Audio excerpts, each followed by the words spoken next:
Sorry about that. Okay, bees and garden plants. Tonight's speaker is Rosi Rollings.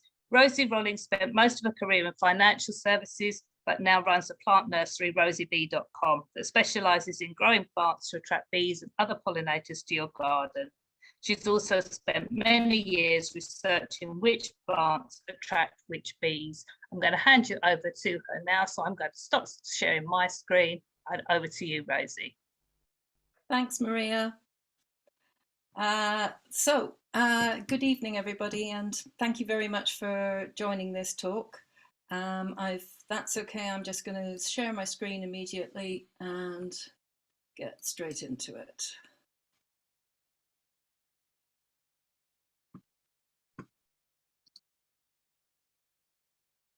Okay, that look all right?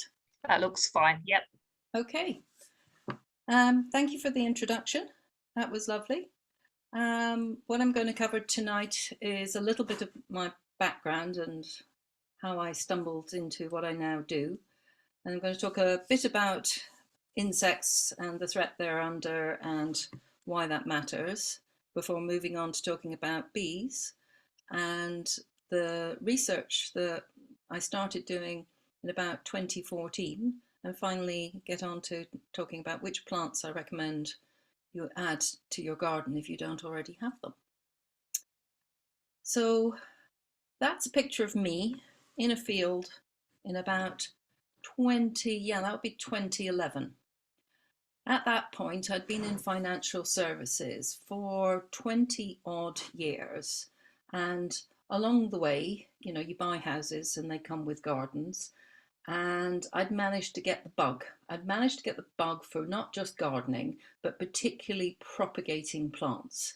And so I had these dreams of running a plant nursery. Trouble was, I was in really rather a well-paid job in financial services. So, you know, difficult to give that up when there's mortgages and bills to pay and things like that. But by about 2011, my kids were then in sort of primary school, heading for secondary school. And I thought, you know, this dream of mine isn't going to go away. So I started knocking on local landowners' doors in Oxfordshire, which is where we lived at the time, and eventually managed to persuade a local landowner to sell me that field. It's about 4 acres. So it was much more space than I needed, but I will explain why that mattered to me. So I had a field and thought, well, I don't know much about running a nursery or horticulture. I know how to sort of grow plants and that's about it. But if I'm going to start a nursery, I'm going to need to have an angle on my plants to compete in the marketplace. I learned that much in financial services. And about a few years before, my husband and I had become honeybee keepers. So the sort of the two ideas combined, and the idea of doing something for plants for bees emerged. And so that's the basis for the nursery, was Rosi Bee, specialising in plants for bees. We've now expanded out and it's not just bees, but it's bees and other pollinators. And the nursery itself didn't really need all that 4 acres. So it's not just a plant nursery, but it gave us the opportunity to also research which plants genuinely are good for bees, and also spare space to develop the site as an actual bee haven. And in the 6 years we were in Oxfordshire, that really did come to the fore. 6 years? 8 years? 8 years. And then in 2021, we moved to Monmouthshire, which is in sharp contrast, because you saw the rather flat field we started with in Oxfordshire. Now it's not flat. It definitely isn't flat. We're just north of Monmouth in the Monnow Valley, which is what you can see in the hills behind me. And although we have 20 acres, that was actually the flattest bit of land I could find to put my polytunnel on. And even then, we had to have bulldozers working for 2 weeks to make a terrace, dig down and then make a terrace that was big enough. So it had better be big enough for my business for several years to come, because there is no room to expand. I'll go off a cliff if I go any further. So the nursery itself is run on as sustainable a basis as is practical. We harvest all of our rainwater, and that provides about 96% of all the water we use. We do have a mains water connection, but that's not the main supply. If you look at that big tank on the left-hand side, that is essentially a 50,000 litre water butt. And now that we're in Wales, I discovered that about 3 good days of rain is actually enough to fill that. And what you can see in the foreground, that rather muddy looking puddle, is actually the sort of same capacity again, which is overflow. So it acts as a great big soakaway. It overflows into there and then slowly seeps through the soil and dissipates. But while it's got water in it, acts as a rather nice wildlife pond as well. We use plastic pots. It's not very practical to run a nursery without them, sadly, if you're doing any scale. But it's very important to me that the pots we use are made of recycled plastic and are the same PET that food trays are and can be endlessly recycled as well. We also, very importantly, are pesticide-free and peat-free. Do as little harm as possible. The site itself, we started off with 6 acres, and then when we moved to Wales, we have 20 acres. And we didn't really know this when we bought the place. We just thought, that's a nice 20 acres. The estate agent didn't tell us that it was actually classified under Gwent as one of Gwent Wildlife Trust's local private reserves. I'm like, that doesn't really mean it much, except they sort of keep an eye on us and make sure we don't sort of dig the whole thing up or do something completely random. But it's a very wonderful site. We thought we'd come and sort of rewild it and improve it for nature. We discovered we didn't really need to do much at all, because the 20 acres is mostly unimproved grassland. And what that means is it means that it hasn't had any artificial fertilizers put on it. And that's really important, because although it is, essentially grazing land, if you've added artificial fertilizers, you've improved it, but for the benefit of grass. And what that usually does is it crowds out all the wildflowers. So ours is unimproved, and that means it's got a high ratio of wildflowers, as you can probably see in the foreground of that picture. But we do also have a few patches of ancient woodland, an ancient drover's pond, which means that that's where in old times they used to drive the cattle to drink and then back to the fields. And again, because this is unimproved grassland, we find ourselves blessed with a rich amount of fungi, which is wonderful in sort of September, October, November time, and includes some wax caps, which, if you know anything about mushrooms, wax caps are very sought after. And we have an oily wax cap, which is considered to be quite rare. We manage the sites as sensitively as possible. We have one meadow where we just take the hay off, and then this very steep slope in the foreground. We borrow our neighbours' longhorn cows, which are wonderful for ecology grazing. And so they come in for just a couple of brief patches each year to keep the grass a little bit under control and just stop it going to scrub. But we've also put in a patch in one of the fields where we have actually ploughed it up, but with a very specific purpose of putting in an annual nectar crop, which is mostly Boragium facilia, and that is purely just to boost floral availability for as many pollinators as that attracts.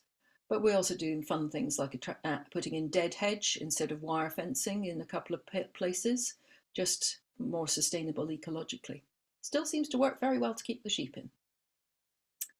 So why bees? Why did I get into bees? I mean, I was a honeybee keeper, but really the passion has gone way beyond the original honeybee keeping. We still have a couple of hives, but we try and minimize. I can't quite kick the habit of beekeeping. Maybe I should. It's not just bees that I think are important. All insects matter. Insects are absolutely vital for life on this planet. They do much more than just pollination. They're an essential part of the food chain. And that is the reduction in our insect volume is, I think, already having impacts up the food chain. for instance, we know that quite a lot of our birds, our garden birds and also our rural birds, are struggling in numbers as well, possibly something to do with the fact that an awful lot of the insects that they rely on for food are depleted.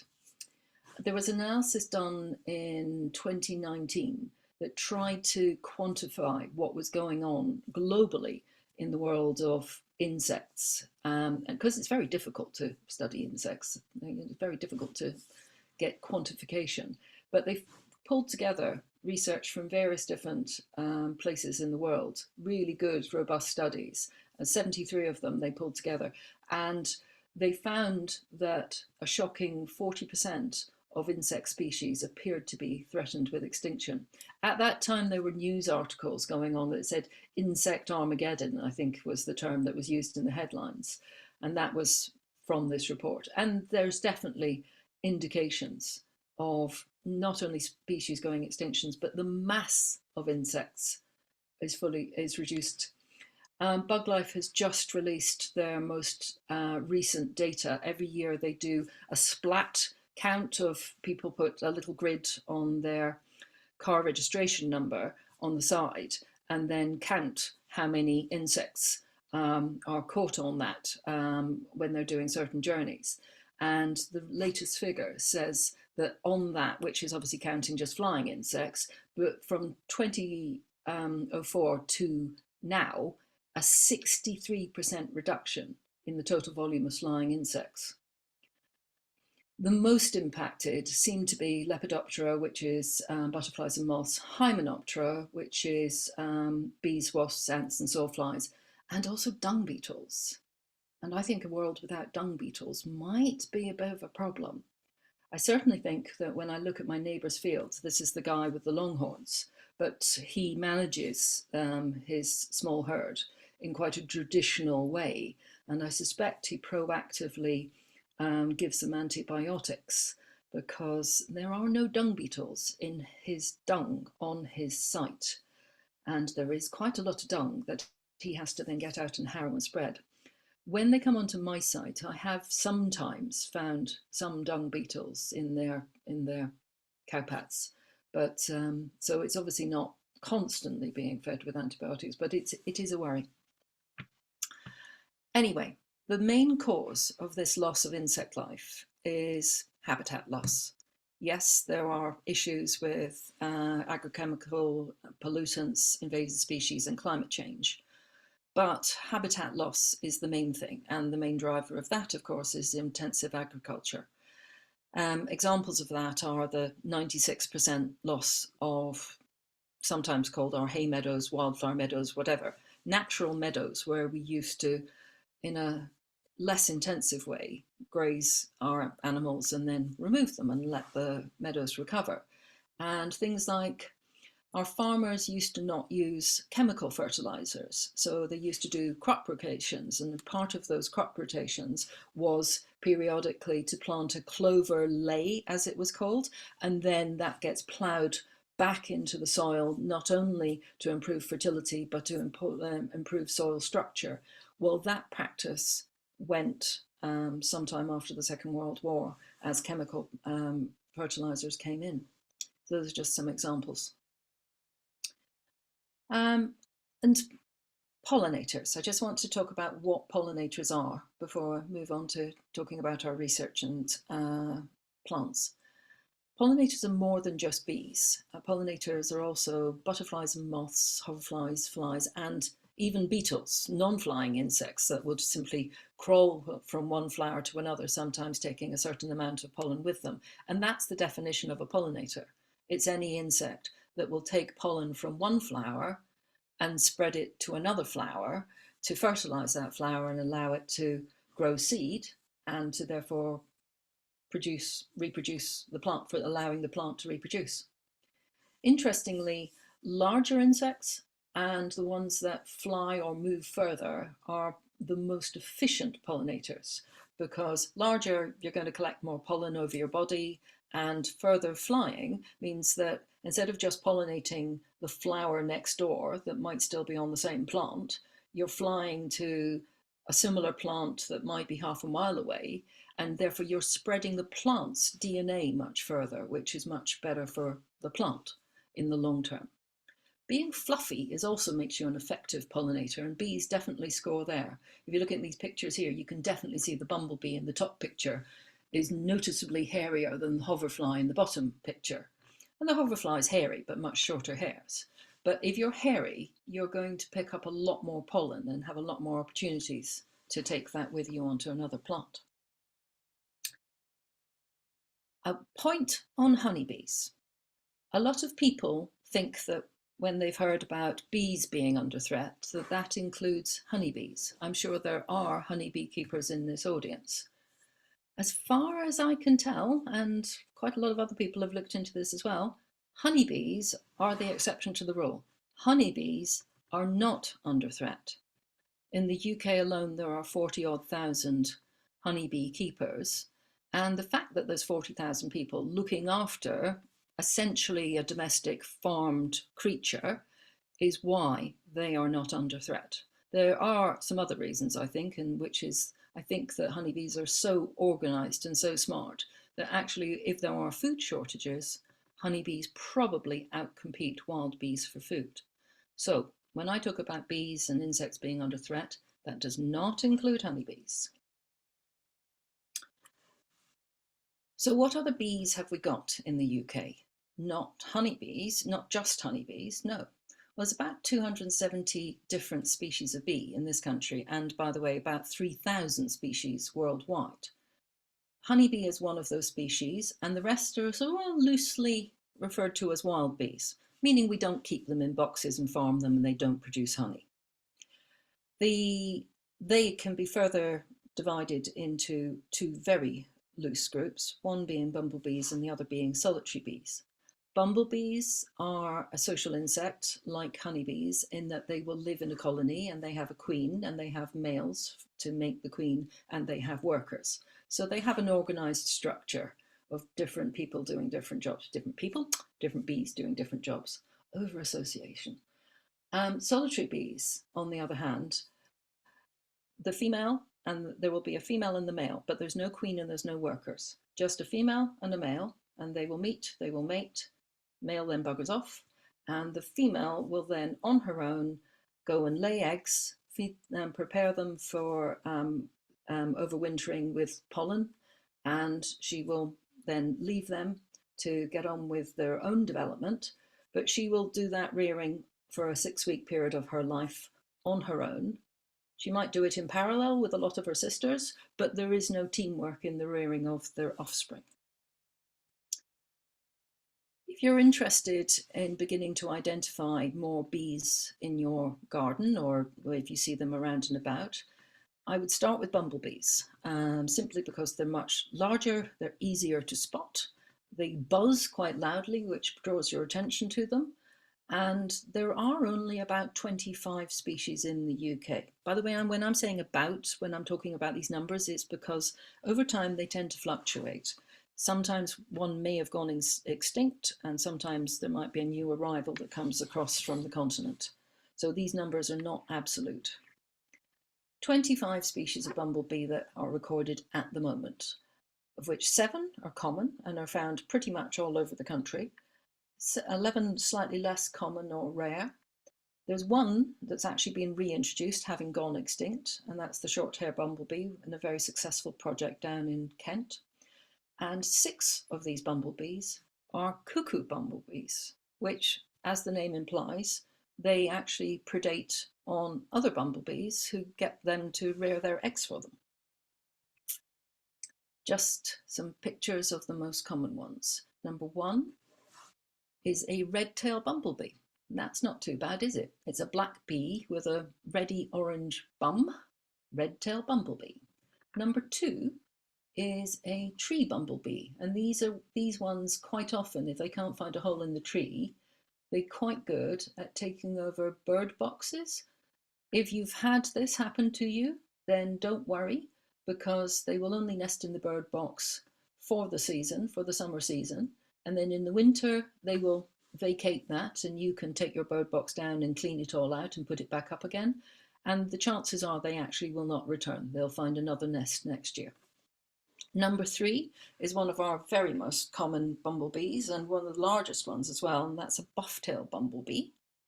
It's a little harder to tell, but it's actually only the queen has a buff tail. All the workers tend to have these two gold bands and then a sort of dirty white tail. And then finally, a smaller bumblebee is our common Carter bumblebee, and that one's pretty much brown, shades of brown all over. I mentioned there are some rare ones. I think I spotted someone from Orkneys on the chat online. Well, that is one of the locations where this very rare bumblebee still exists. This is the great yellow bumblebee, and it is a large and mostly yellow bumblebee, except for that black band between its two wing points. And this, if you look at the little map, the pale green splodges across sort of England and Wales and bits of Ireland and southern Scotland show where this bumblebee was found up to 1994. And now the dark green bits on the Outer Hebrides and northern Scotland across the top of Caithness and onto lots of it on Orkney, that is now where you have to go to find the great yellow bumblebee. And I've done several pilgrimages to find that. And this is actually, this bee is sitting on my finger, and I'm very proud of that, to have found it in North Uist, on that beach with that beautiful white sand. And they survive now in these very floristic areas, just on the dunes, just back from the beaches, often very windy, you'd think quite inhospitable places. But it's about this flowers, and in these areas they are grazing, quite often grazing quite close to the shores or taking a hay cut off that, but it's a really heavy with flower content, and it's a lot of clovers and knapweeds, which is what this bee needs and obviously struggles to find in other parts of the UK. I mentioned cuckoo bumblebees, and this on the left-hand side is the buff-tail bumblebee that I mentioned before, and on the right side is the cuckoo bumblebee, called the southern or the vestal bumblebee, that actually predates it. And you can see there is actually quite a reasonable resemblance. They're not identical, there's a gold band around the middle sort of difference. I was really pleased with myself that I managed to find two such similar photographs of these bees on the same flower, an echinacea obviously, but it does show quite nicely. So what the cuckoo will do is she will pop into a potential host's buff-tail bumblebee's nest, and she'll start laying her eggs. She'll only lay half a dozen or so, not a huge number, but she will use her pheromones to confuse the workers and get them to look after her eggs as well as the eggs of their actual mother. Now, quite often that happens quite equitably, without any particular, or occasionally it's believed that they will attack and kill their host queen and potentially completely take over the nest. But I don't quite see the point in that really, because then you haven't got future workers coming along to look after your eggs. So I think mostly they coexist. Moving on to solitary bees, there are about 220 odd species of solitary bee in the UK, and they're divided into 7 different families. So really an awful lot of variety out there. But generally, the vast majority of them are sort of honeybee size or smaller. So you are looking at a smaller bee. And some of them you probably wouldn't even recognize as bees. So if I just give you, this is just a little bit of an example of the range of things that are in the solitary bee camp. The first one is a very small bee. It's probably about 4 or 5 millimeters wingspan. And it's, you don't know if you can tell, but it's actually slightly metallic and green and shiny. And we actually have 4 very similar metallic, green, shiny little bees in the UK. And I was very happy to have managed to get a photograph where I can more or less get the green tint to show you that. Number 2, it's a case of spot the bee, because that's a geranium rosanne flower, and it has black bits in the middle all by itself. And then right in the base, on the white part, there is a very tiny bee. That's one of our smallest bees. It's a scissor bee. And that's probably only about 3.5 millimeters wingspan. Very tiny. It's about the size of a grain of rice.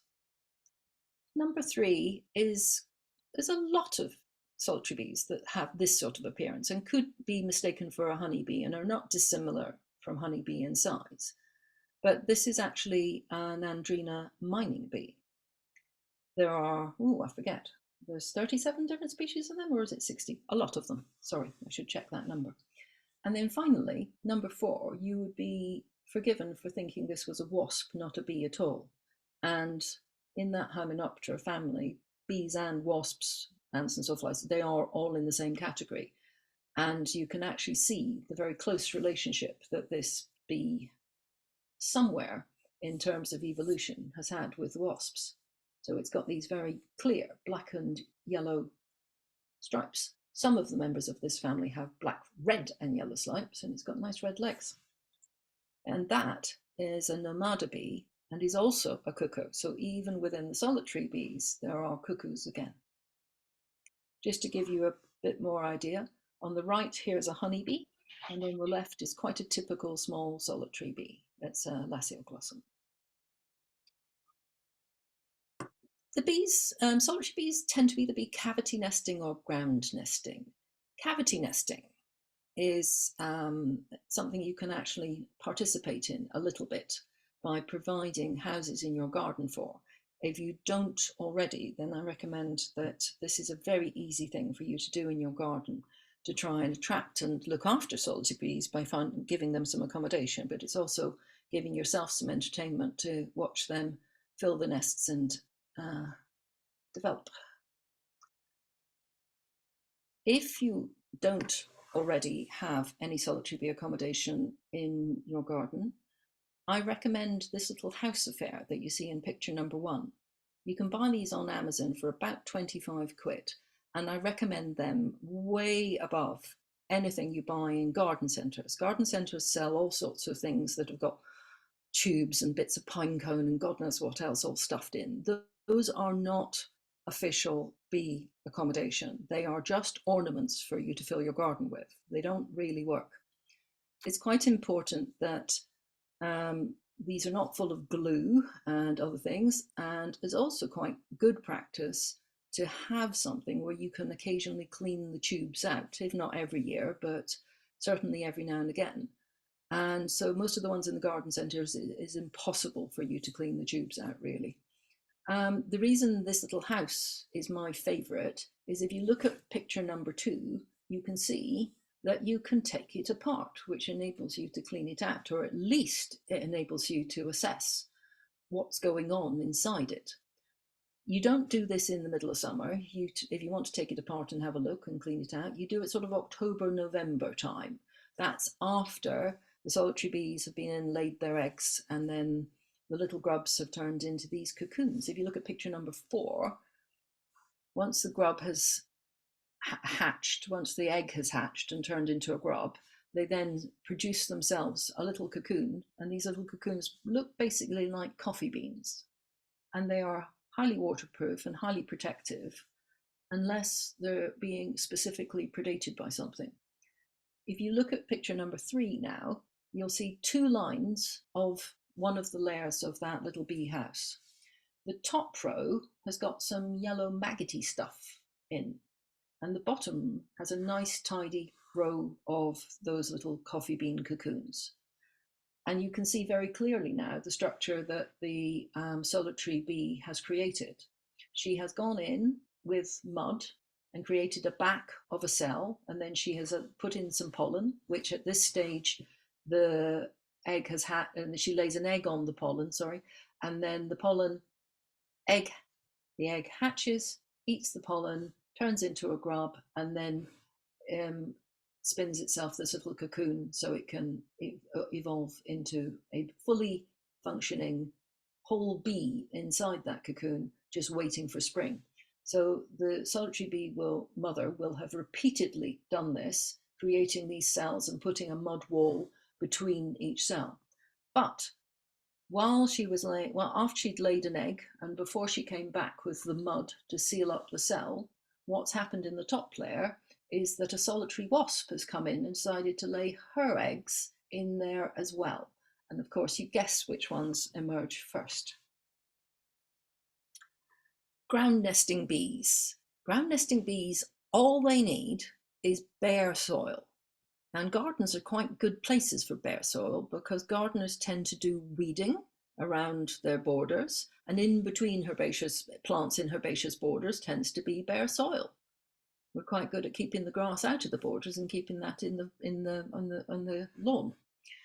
Now, you probably wouldn't notice ground nesting bees in your border because they're quite small things and they whiz in and out of little holes and disappear. But if you sometimes see them burrowing into compacted ground, then that's a little bit more obvious. Do you remember that pond that was the overflow from my polytunnel roof? I showed you at the beginning of the presentation. Well, the left-hand picture here is the compacted sides of that pond.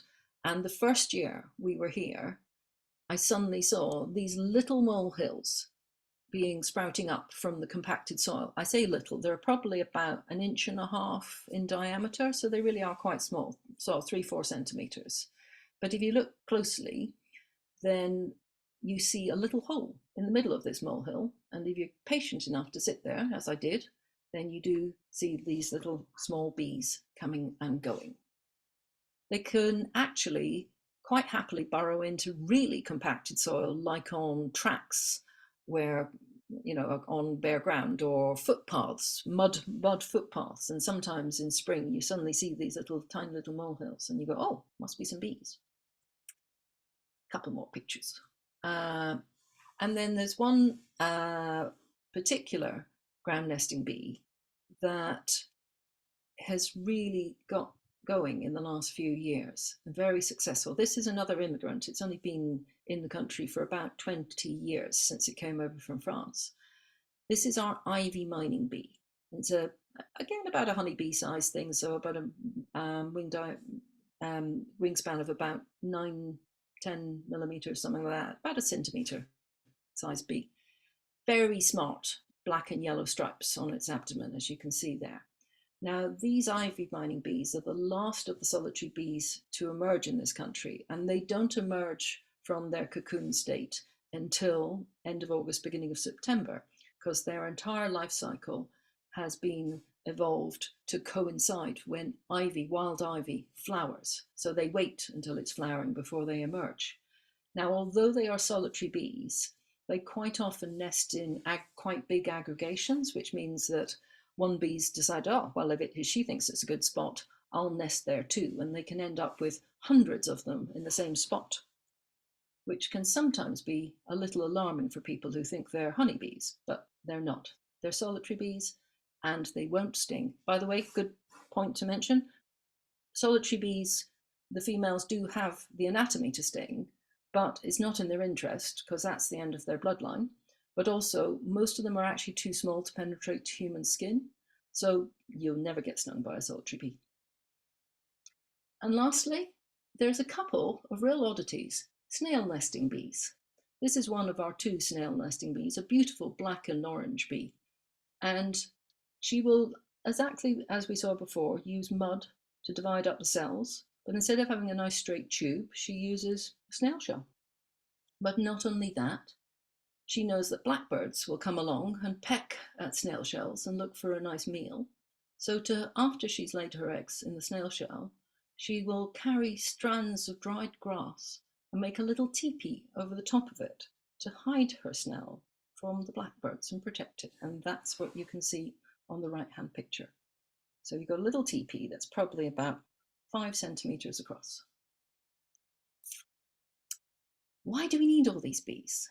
Well, one of the reasons, it's not the only reasons, is that they've co-evolved with plants and flowers for millenniums and to compete with each other, both the flowers competing and the bees competing for food and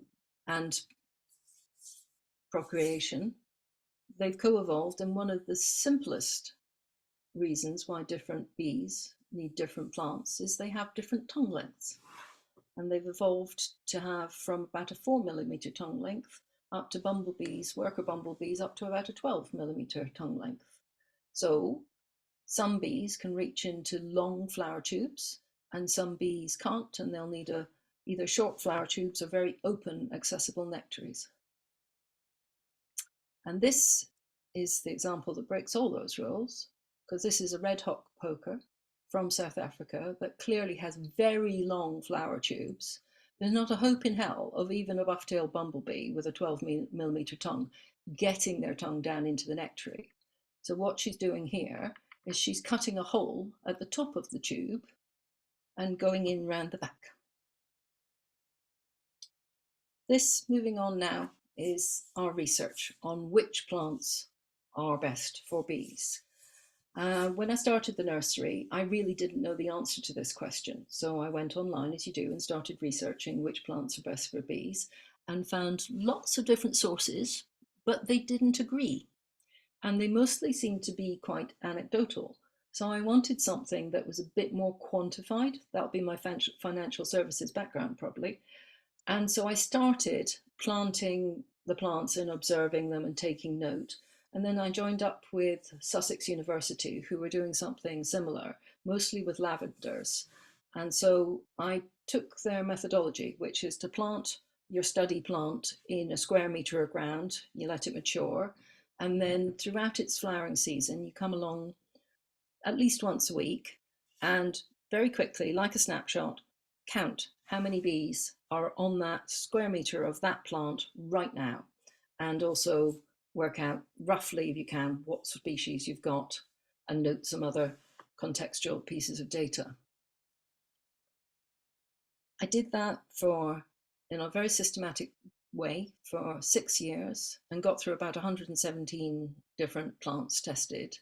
And at the end of that, Dave Golson from Sussex University very kindly helped me turn that into a proper scientific paper and get it published. That's a picture of the research bed. So they are all in square meters, but because plants sort of lean and do this and that, you can't really tell that it's very structured. It just looks like a nice border. So I love being in this environment and counting bees on a weekly basis. Now, on to some results of how did the different plants perform. There are two different pieces to this, so don't take too much notice of this slide. By the way, these charts are also on our website, and there's more detail and more charts there if you want them. So don't worry about trying to take notes or anything. So if I'm just looking at the plants, and remember I did 117 different plants, and this is only the top 30 from this perspective. If I'm looking at which plant attracted on average, the most bees at any one time. And the answer was the Sedum spectabile, closely followed by a Helenium autumnale. However, that's not the whole story, because some plants flower for a very much longer time than others. This chart is now showing the weeks of the year from week 9, which is in March, right through to week 40, which is the beginning of October. And you can see at the top there, Erysimum Ball's Mauve, which is also known as the everlasting wallflower, flowers for about 30 weeks. Extraordinary, this plant. Just keeps flowering and flowering and flowering. And if you've got it in your garden, you will absolutely recognize it does that. So if you're a bee, do you want a plant that flowers for 30 weeks, providing a little bit of nectar at any one time? Or do you want a plant that has masses of nectar, and attracts a lot of bees, because it must have, it's attracting a lot of bees, it must have a lot of nectar, but will actually burn itself out and only flower for about 3 weeks? Well, the way we developed our methodology was to combine those two things. So if you combine average number of bees attracted at any one time times the number of weeks that that plant flowers for, you get this. So this slide is actually now our results of which plants attract the most bees. And top of the pile comes in Geranium roseate, closely followed by Calamint. But there's something else that we're showing here, which is the different colors of the bars. So blue is honeybee, red is bumblebee, and green is solitary bees. So you'll quite quickly, if you tune your eye in now to those different colours, say, okay, so some plants overall might be attracting and providing food either for a long time or for a lot of bees, but which bees? So the geranium roseanne is mostly attracting solitary bees, but the calamint is about 60% honeybees, and so on. The variety goes all the way down the page. And that really shows you that different bees are attracted to different plants. Different species of bee are attracted to different plants. And there's the top two. There's the geranium roseanne, which you saw earlier actually with that tiny little black bee in the center. Well, there's it with another tiny little black bee in the center, and calamint. Geranium roseanne is a very, very popular garden plant. It's won lots and lots of awards. It attracts a lot of bees and is also very long flowering. If you plant 3 of them, that will happily fill a square meter by about June and July. And then by about August, it's sent out arms right through all of its neighbouring plants, and it's clambering all over the place and still flowering. It's a magnificent plant because it has these flowers, these deep purple flowers, are also about 3-4 centimetres across, really bold, nice, colourful plants. The calamint, on contrast, also flowers for quite a long time, but probably attracts more bees and more variety of bees at any one time. And it's a frothy sort of knee-high mass of these tiny, dainty little white mauve little flowers that just keep going. No one's ever heard of calamint, but it is a really good herbal plant. What's more, last year I found it to be highly drought tolerant, where the roseanne got to a point where it sort of went, oh, I've had enough now. So the calamint is excellent. What's more, you can make tea with it. So if I had to choose between these two, I don't know, one's beautiful and one's very useful and tasty. Coming on to a couple of myths. People say other advice you hear. Bees need native plants. Not sure. Then there's the one about bees need open accessible flowers. Not sure about that one either. And bees are attracted to blue flowers. Well, they are, but I think they're also attracted to other colours. This chart is again showing the weeks of the year from week 9 at the bottom through to, well, 42 on this particular occasion. The lines are each showing the average number of bees attracted to all of the various plants in that week of the year, and the red being the non-native plants and the green being the native plants. And if you look from about week 22 onwards, these lines really closely correlate, which says to me that the bees really don't care. From May onwards, the bees didn't really care whether the plants were native or non-native. Bear in mind, I'm not just looking at honeybees, I'm looking at honeybees, bumblebees, solitary bees, everything. And that's the result. So what happened before May? Well, I'll tell you what happened before May. Native wildflowers don't flower before May in this country. We have our trees flower first. We might have some bulbs, but they're probably imported if there's snowdrops or crocuses and things like that. We don't really have very many native daffodils, maybe. There's a native daffodil. So we have trees flower, hedge flower, shrubs flower, and then eventually herbaceous perennials flower. But the non-native plants, there are some of them, I come back to Erysimum bulls mauve, starts flowering in week 9 and keeps going, but it's not alone. So there's quite a lot of non-native plants that we grow in our gardens that don't wait for temperature to trigger them to start flowering. They're light triggered. Now, where they come from, in the case of Erysimum bulls mauve, its DNA was originally Greece or somewhere like that. So presumably in Greece, when you're halfway up a mountain, it's still warm enough for there to be bees flying in March. And so the flowers emerge expecting to be pollinated. Well, in the UK, that's not so. Things really don't get going until quite a lot later. And so our native flowers don't flower till later. Do we need open flowers? Well, there's a bee with its bum in the air and its head quite happily in this very frilly, fluffy flower. Doesn't seem to need an open flower to me. But there are all sorts of other factors that we don't yet understand of why some bees prefer some plants. Here's an example of 3 different yellow daisies. I've got 2 heleniums, so I know I've got 4 bars. Anthemis tinctoria, the top one, Rudbeckia, the middle one, and then one picture of a helenium, but you can see they're both very similar. The Anthemis only attracts solitary bees. It attracts a lot of different solitary bees, but I've never seen anything except solitary bees on an Anthemis tinctoria.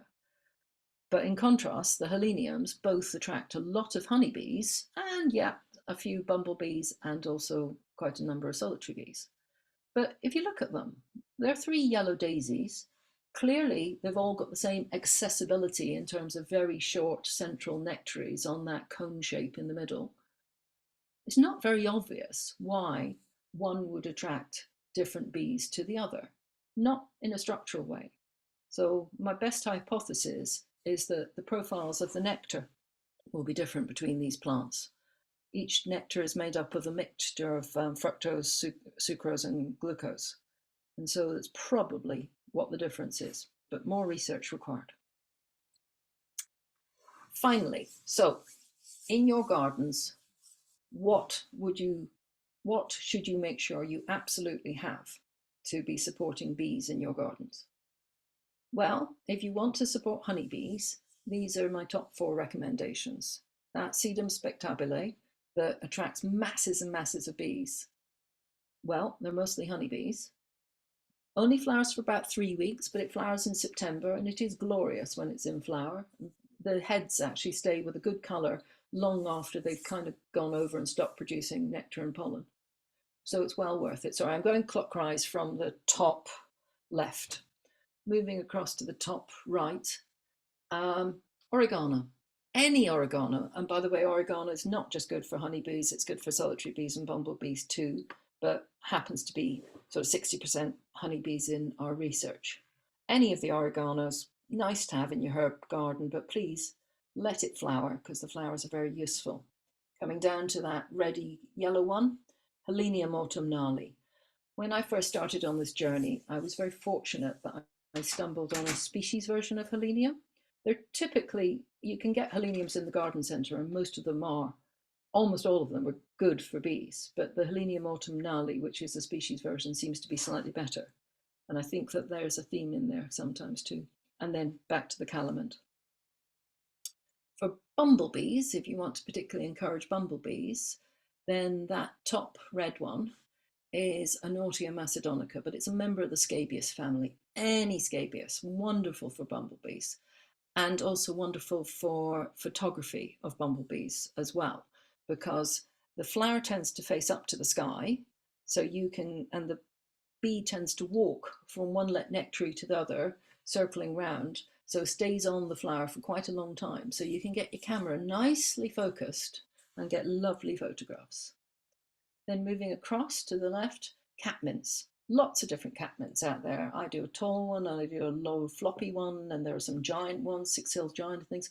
All of them excellent for bumblebees. And coming down to the bottom right, this is hyssop. Hyssop's again a herb, not very well known, but it's a really useful garden plant. It produces a small shrubby dome, almost behaves like a small, not really, a sort of medium-sized lavender. But unlike lavenders, it will flower for about 10 weeks. And if you don't prune it right, it will forgive you. And you can cut it back hard when you remember, and it'll just flower again. Well, if you do that to a lavender, you've probably lost half of the plant. And then finally, in the bottom left, is Viper's bugloss, Echium vulgare. Now this is a biennial. It's a chalk downland native, but I find it grows very happily in, well, I was growing it in heavy London Thames Valley clay in Oxfordshire, and I'm growing it quite happily again here in sort of slightly acidic silt. So it's pretty tolerant. Garden centres don't sell this plant, mainly because as a biennial, it has a rosette of leaves one year, and then the spires come up the next year, like a foxglove. But that rosette of leaves looks absolutely awful. Looks like a thistle. It looks like a weed, something that shouldn't be in your garden at all. So I don't think the garden centres think they can sell it. They certainly don't, but I do. It's my top seller. And I mentioned, or conspicuous possibly by their absence on this list, is lavenders. Everybody thinks of lavenders being a top bee plant. Well, they kind of are and aren't. The problems with most lavenders is that most of them only flower for about 3-4 weeks and then they're over.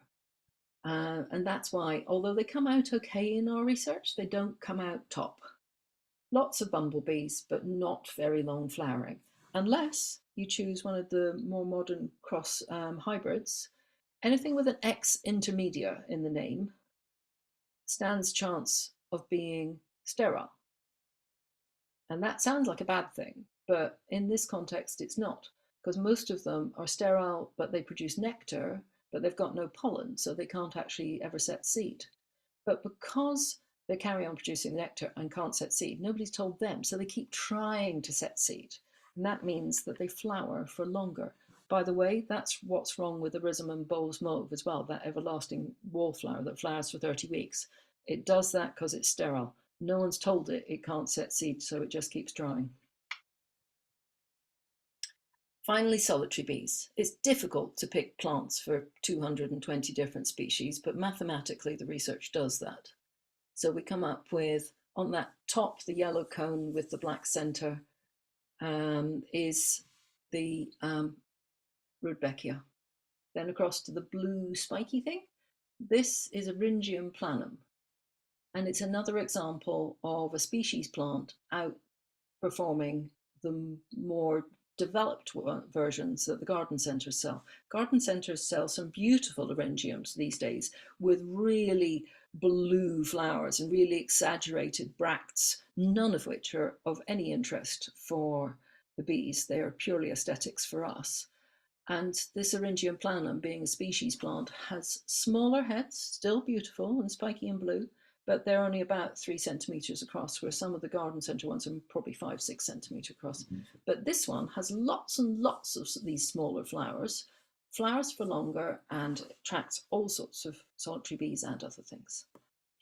I will come on to at the bottom there, you've got lamb's ears, but I'm coming on to that on the next slide.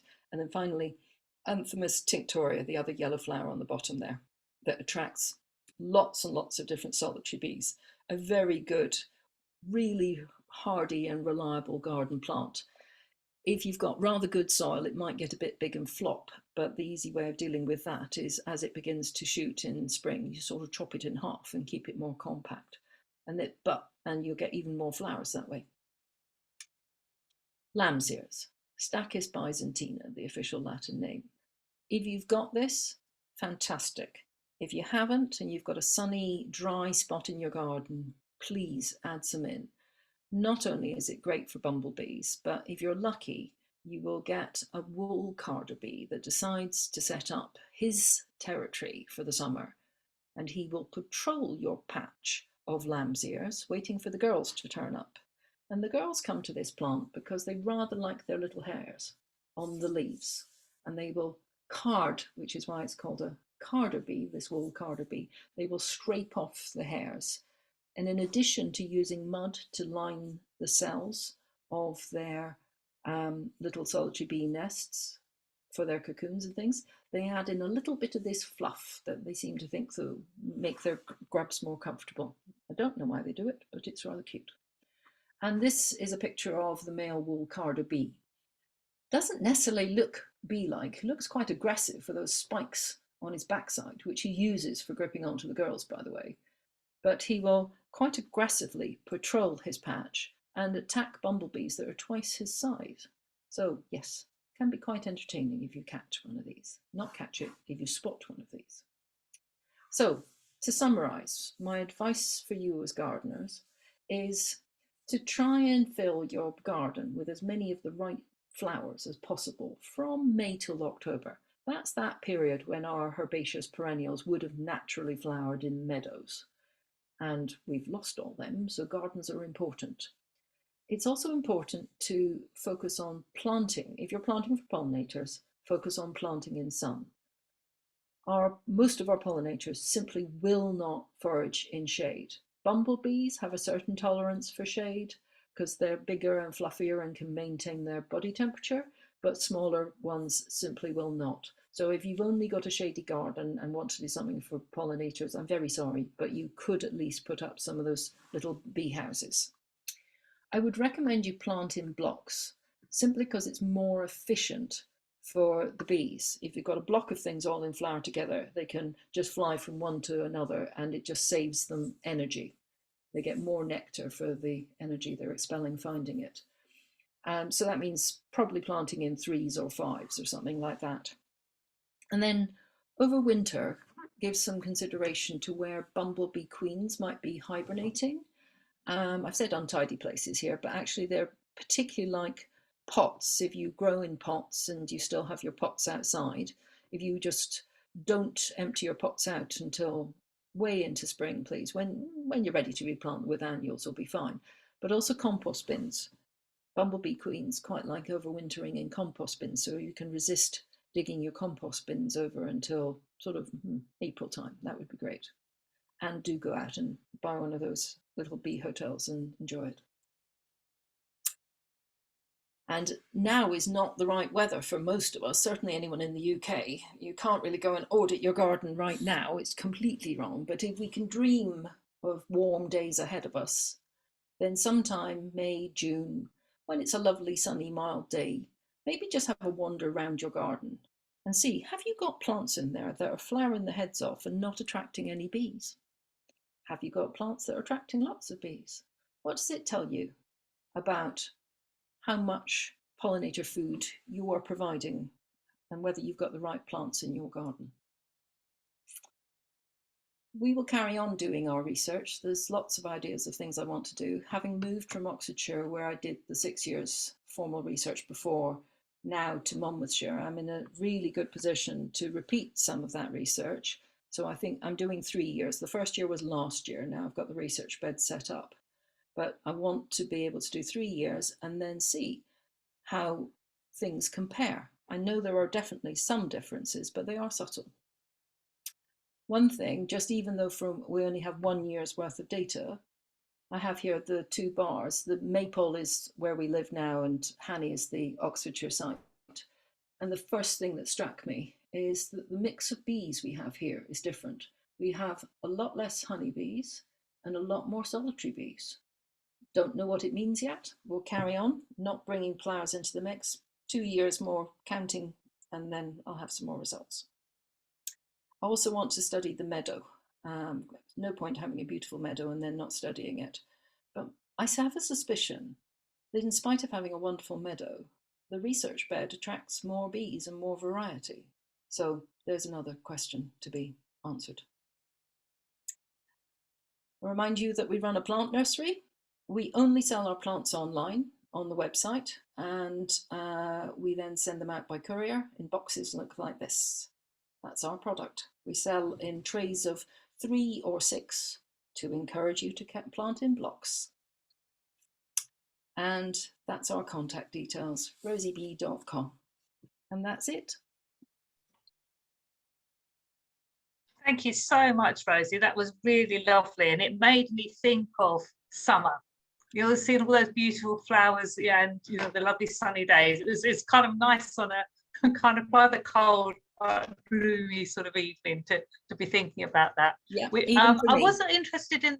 Yeah, imagine. Yeah, it must be kind of a nice thing to do. I was quite interested in the fact that you have these quite similar flowers. When you talk about the yellow daisy type flowers, where superficially they look like they would be functioning in an identical way, but obviously not. There's something different about them. That from the bees' point of view, that they're attracting different kinds of bees. Is looking at the kind of composition of the nectar something that is being either you or somebody else is looking at that, because that actually also sounds quite an interesting aspect to consider as well. I don't personally have the skills to study the nectar.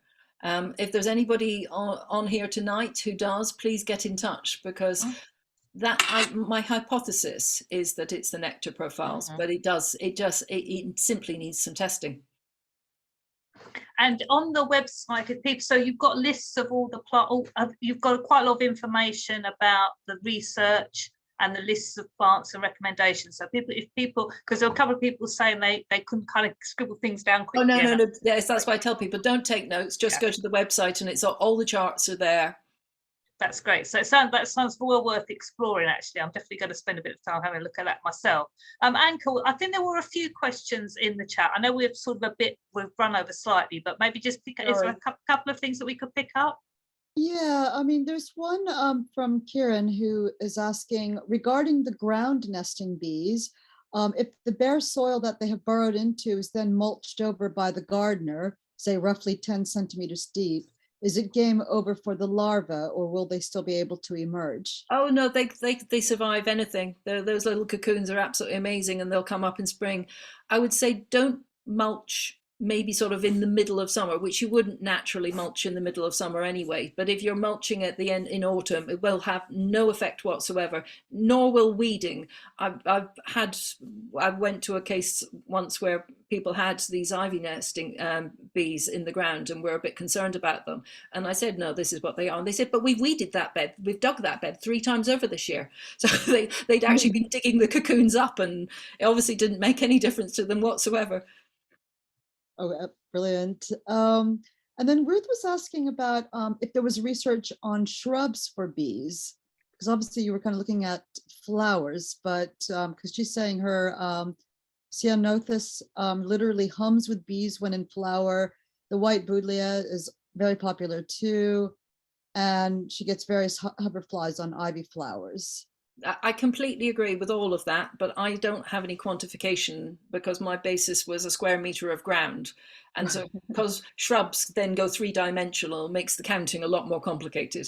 So I've avoided doing anything except small sub-shrubs, things like lavenders and things that are still sort of knee-high and you can sort of more or less count. But the minute it starts getting too big, it's difficult. Right, then you have to start tackling trees next. And and then Polly was wondering if Roseanne is the only native geranium that is an attractant. Okay, geranium Roseanne is not native. Geranium Roseanne is a highly cultivated, hybridized plant, and I wouldn't put the word native anywhere near it. I think it's licensed in America. It's licensed, but there are lots of hardy geraniums. I don't think any of them are yeah, there are a couple of UK native geraniums, but most of the ones in garden centres, and this is nothing against them, were originally brought over by plant finders from China and places like that. All right, okay, because she's also then talks about the herb Robert. Yeah, that is a UK native annual geranium, usually a weed. Right. Yeah. I mean, I know. Yeah. It's, she said that they basically let it flower as it wants, and they just simply relocate new plants to an acceptable spot. So, okay. So obviously that's good. And Jay said that he also found comfrey is popular. Did you test that by any chance? I have, but I don't know why I haven't actually counted it. Probably because I haven't actually managed to. Yeah, I know why. Is I haven't actually managed to cultivate a clump of it that's a square meter yet. For some reason, I struggle to grow it. I know that sounds crazy because most people have it and can't actually control it at all because can be quite invasive. I have the other problem. So yes, it's a simple. I haven't counted it because I haven't grown it successfully. Maybe Anka, just one last question to finish off. Well, there was one guy who has a shady garden, so I think he might be very disappointed with. But I mean, you did suggest putting a bee hotel, so if it's light shade, then if it gets sun at some part of the day, then there are a few plants that I recommend. I would go on my website and put on the filter for shade. Okay, so maybe there's some hope for them. And Lorna was wondering if there's anything you can do to deter badgers digging up the side of her pond to get at the nesting wild bees. And no, I don't think I have any suggestions for that whatsoever. Sorry. Maybe that's just maybe just part of the sort of cycle of life possibly. Yeah, it's nice to see badgers too. So Yeah, yeah, you have to enjoy your badgers, I think. I'm That's surprised probably, they would dig up for bees. I would think bees would make a very small meal for badgers, but maybe. perhaps there's something else that's appealing to them as well. Because when they get going, they do dig up. They have them at Kew Gardens, and they do really dig up quite substantial sort of areas. Anyway, I think we'll probably better finish off now. There are a few questions that we haven't kind of didn't get to. I don't know if you'd mind, and you can. I'm quite happy if you can't manage it. If we just sent those through to you, maybe. I have no idea of the volume, but I'll say yes. No, it's not like there's not like hundreds, but there's probably 3 or 4 that Okay, it might be. yeah, that's fine. We could, and then what I'll do is once we get the recording up, I'll circulate an email to let people know it's ready, and we can also maybe just pop on. But just see how you are, because Rosie was saying it's a very busy time for people who are running nurseries. So please, if you can't manage it, don't worry. But if you can, that would be lovely. There's a lot. And I don't know if you managed to see the chat. There's lots of really appreciative comments about how lovely the talk has been, how well presented, and I certainly sort of second that. I think really, really engaging in the way you put the information across, but also lots of really kind of useful, interesting information for people. And there's even people in the States who are kind of going to take some of the things because they've got land there. So thank you. Worked for an international audience as well as a UK one. So thanks again. If people would like to unmute themselves to say goodbye, that will be great. Our talk next month is about the sea and the seashores by Frances. Let me think of her name, so I have to look it up. Should have got this ready. Frances Dipper, sorry, yeah, I kind of knew it worked well for Seaside. She's going to talk about the marine world that's mostly hidden from view and give us an introduction to that world and its inhabitants. So do come along to that. That's on the 13th of April. Pop that in your diaries. So do unmute yourself if you'd like to say goodbye, and we'll hope to see you all again very soon. And thanks again to Rosie for a really lovely talk. Thank you. Thank you. Thank you. Thank you. That's great. Thank you, Rosie. Thank you very much. Thank you.